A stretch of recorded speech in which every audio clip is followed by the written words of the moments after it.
Welcome to Watch Symposium. I'm Austin. All right, so this is a paid video for Hugo. Hugo's coming to Japan in a couple months and is looking to buy a watch. And he wanted me to look at some options before he comes. And I'm going to look at Rakuten. Rakuten is kind of like Amazon. It's for brick and mortar stores here in Japan to show their wares. And when it comes to watches, I think your best bet is to actually hit the shops. I think you're going to find the best pieces and the best deals. I think those good deals and those good pieces sell too quickly for them to wind up on Rakuten. But Rakuten's pretty useful to see what's out there and to price the watches. All right, so first of all, let's take a look at Hugo's requirements. All right, so he's looking to spend 1,500 USD, and about a month ago that was 170,000 yen, but as of today it's about 160,000 yen. And did I say USD? Anyway, 160,000 yen equates to 1,500 USD. All right, and he's interested in Omega, Tudor, Grand Seiko, Breitling. He wants an automatic or a mechanical watch, 40 millimeters or less, and he doesn't want any really vintage pieces. Something from the 90s onward would be something he'd be interested in. All right, so let's jump over to Rakuten. And Rakuten is a Japanese site, but one of the reasons I'm making this video is to show you how you can use Rakuten, even though you might not speak or read Japanese. It's real easy to use. And what you want to do is you want to do a search, and you can put the English in there. Reference numbers are great if you're looking for a particular reference. You hit the search, and often you'll have to rearrange this. This shows what's displayed first, and what I like is this second setting, and it's basically, it goes from the cheapest price to the more expensive price. And also useful is this right here. This says men's, this is ladies, so if you click on men's, it will filter out the men's pieces. And again, these are the cheapest things. So you got some goldfish pellets with omega oil. We're not interested in that. So we scroll down, got some straps, and go to the second page. And we've started hitting the Omega watches, and nothing too interesting. These look like quartz pieces, nothing too fashionable looking. They look a bit on the small side and the quartz side, but eventually you'll get to the pieces. Now, this is a promising piece right here, but this is actually a 36 millimeter piece. And let's go to something. Okay, now this looks promising. All right, so click on it. Now this is from closer. I've been to that store many times. Scroll down, you can see pictures of the pieces. Okay, looks like it's got a little bit of wear on there, but you know, it's an Omega. It's be a great everyday wearer. And how do you find the details? Well, I can tell it's an automatic piece, but if you can't read Japanese, you just want to highlight it, push Control-C to copy it, and then in another window, open Google. I have here typed in Japanese to English, and push Control-V, and you can see the details right there. Omega Seamaster 300. This is automatic men's watch with a date. And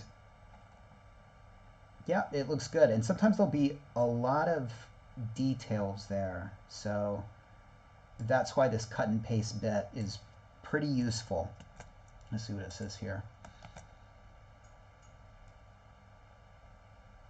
All right, so yeah, it's basically talking about the condition of the watch. All right, so Omega, got quite a few Omega pieces in his price range. Now, these prices are without tax. So when he comes, when he actually hits the stores, if he finds a price here and he brings his passport, he won't have to pay the 10% sales tax. So he could actually probably afford something like this. Now, this is a pretty nice looking watch. Let's see what we have. Black dialed Seamaster. Coaxial. All right. Yeah, this looks very, very nice. Got the helium escape valve. And let's look at the details. All right, well, it's a 36 millimeter piece. All right, well, close but no cigar. Who knows? He might be interested in 36 millimeter pieces. But again, if you're interested, you can just highlight all of this, copy it, paste it in, and you can make your way through what is trying to say. All right, so 16.5 centimeters for the bracelet size. Half a centimeter too small for me. So, and that case size is too small for me as well. So, all right, so Omega reduced Speedmasters are pretty well priced here in Japan. That's nice. That's a little bit out of his price range, but I think I would consider that piece and maybe stretch a bit. All right, so on to Tudor. Now, I found this. Now, this is actually my Hydronaut, and I think this is probably the best thing I could find when it comes to the Tudor pieces. It's here, let's click on it so we can see it. It's a little bit rough around the edges.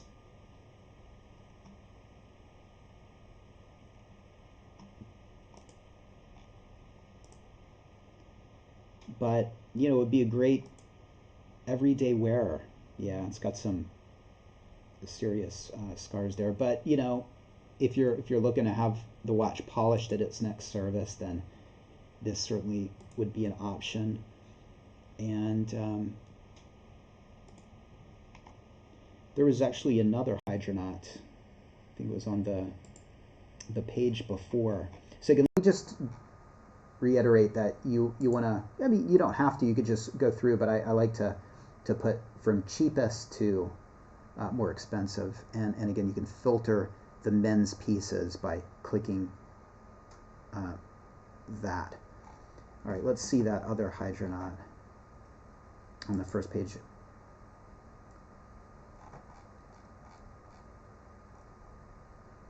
Yeah, there it is. Okay, so this is well within his price range because he's going to get tax back. And this is a silver dial Hydronaut. It's got an interesting dial, unlike my Hydronauts, but it has the tiger, and this was some deal they had going on with Tiger Woods, so I'm not so crazy about the tiger mark. But if it wasn't for that tiger mark, this would be a really nice piece. And there you go, there's that ETA movement, refined ETA movement. Look at that, decorated and everything for no reason. Well, nice to see for the watchmaker, I suppose. All right, so Tudor. Should we look at a few more Tudors? Let's just look at one more Tudor. Let's just see what else they have. All right, well, a lot of these date just looking Tudors. Yeah, I think when it comes to Tudor, I think my pick would be the Hydronauts. But again, if you want one of these date just looking things, that there are plenty to choose from. Breitling, I think, when it comes to his budget, is the most promising. So we can see that. Yeah, we've got a lot of options there. Some chronographs, and look, here you go. This is a automatic chronograph.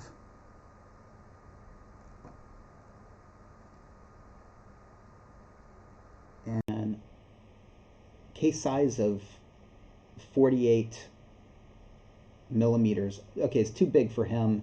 But again, if you have any questions about, you know, what you're looking at, all you have to do, Control C, come over, put it in.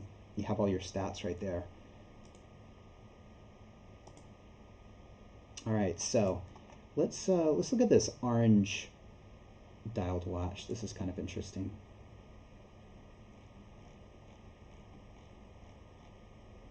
Kind of reminds me of the Seiko Monster, all right, but it's a Breitling Super Ocean, and yeah, it's automatic watch. Again, you could highlight that and figure that out for yourself. Minus 5 seconds a day. Looks like the bracelet's a bit short. But, you know, for this price, I mean, this is a really decent quality, respectable watch for well less than $2,000. And it would check off your orange watch box. All right. And then he was interested in Grand Seiko. Now, Grand Seiko, I think a lot of the options, yeah, quartz options, but again, let's look at this. Now, this is quartz, but it's a pretty dial nonetheless. And it looks like a full set, so. Yeah, if you're looking to get a quartz watch, this is a 38 millimeter Grand Seiko. And again, when it comes to these big statements here, that's when the translation trick works really nice. You can just read all about it. And it is especially useful when it comes to Rolex, because they'll often talk about whether the piece has been finished or whether it's a redial. Now, when it actually comes to Rolex, this is just kind of a personal thing. I don't think Hugo's really interested in Rolex, and I think for that kind of money, you really can't get much of a Rolex. But let's see what we can get. Well, we could get this monstrosity here, which is looking like a Kermit. And I tell you, with a fake dial and a fake set of hands, this could turn into a very dangerous watch. That could, I think, fool a lot of people. That's kind of scary. All right, let's stop looking at that. And yeah, I mean, you could manage for his money something like a 6694 on a strap. This one is from 1965, and yeah, well, he doesn't want anything vintage, so that's he's not going to get anything in the Rolex line for less than $2,000, unless he's really willing to go, you know, manual line 6694, 60s, 70s, 80s, and you know, a lot of these watches do have replacement parts and refinished dials and whatnot. So there you go. And if I were him, I think I probably, I think I would probably look at Omega and Breitling. I think those have the best options, but let Hugo know what he should do perhaps. And again, this is a great way to sort of do some pre-shopping before you come here and do the real shopping. And now you know how to do it, even if you don't speak or read Japanese. Take care. Thanks for watching. See you next time.